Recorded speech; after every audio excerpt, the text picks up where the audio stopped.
Good morning everyone, welcome back to the channel to a new blog. অনেক দিন পর আবার ব্লগে এলাম। কিছু কাজের জন্য ব্যস্ত হয়ে পড়েছিলাম, আর বাইরে যা গরম পড়েছে, মানে বিরক্ত লাগছে বাইরে বেরোতে, কিন্তু কিছু করার নেই, বেরোতে হবে। ওই রেডি হয়ে গেছি, এবার কাজে যাব।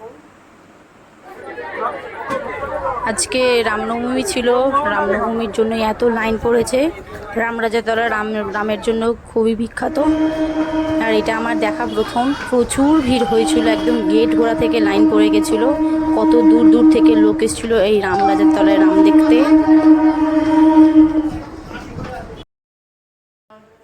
বাড়ি এসে ফ্রেশ হয়ে পড়াতে গেছিলাম, পড়িয়ে এলাম। এবারে কালকে আমরা পুরী যাচ্ছি, তো এখনও কিছু গোছানো কমপ্লিটই হয়নি, শুরুই হয়নি, কমপ্লিট তো দূরের কথা। তো এবারে একটুখানি হাতে সময় নিয়ে গুছিয়ে নিতে হবে, কালকে আবার সকালবেলা ডিউটি যেতে হবে, তারপর এসে পুরী যাব। এই যে গোছাতে স্টার্ট করেছি, কি নেব কি না নেব মাথা খারাপ হয়ে যাচ্ছে। এত অপশান হয়ে গেলে যা হয়, আসল পড়ার সময় তখন মনে হয় না। যে ব্যাগ গুছিয়ে ফেলেছি লাস্ট মুহূর্তে। বেশি দিনের জন্য যাচ্ছি না, তাই খুব একটা ব্যাগ হয়নি, একদমই অল্পই ব্যাগ হয়েছে। ওই জাস্ট ব্যাগ গোছানো কমপ্লিট হয়েছে।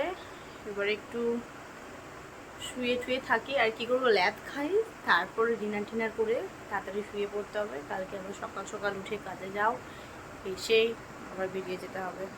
সারাদিন কাজের ফাঁকেতে আর রূপচর্চা কি ভুলেই গেছি। তো আজকে হাতে অনেকটাই সময় আছে, তো এখন একটু ফেস প্যাক মেখেছি। আর এই যে খিদে পেয়ে গেছে, মা আর ছোটো মা দুজনে মিলে এখন লুচি পরোটা করছে। মায়েদের আজকে রামনবমীর জন্য ভেজ আছে, তো তাড়াতাড়ি খেয়ে দিয়ে শুয়েই পড়বো। এই ডিনার করে এলাম, এখন সবাই মিলে বসে একটু গল্প করছি।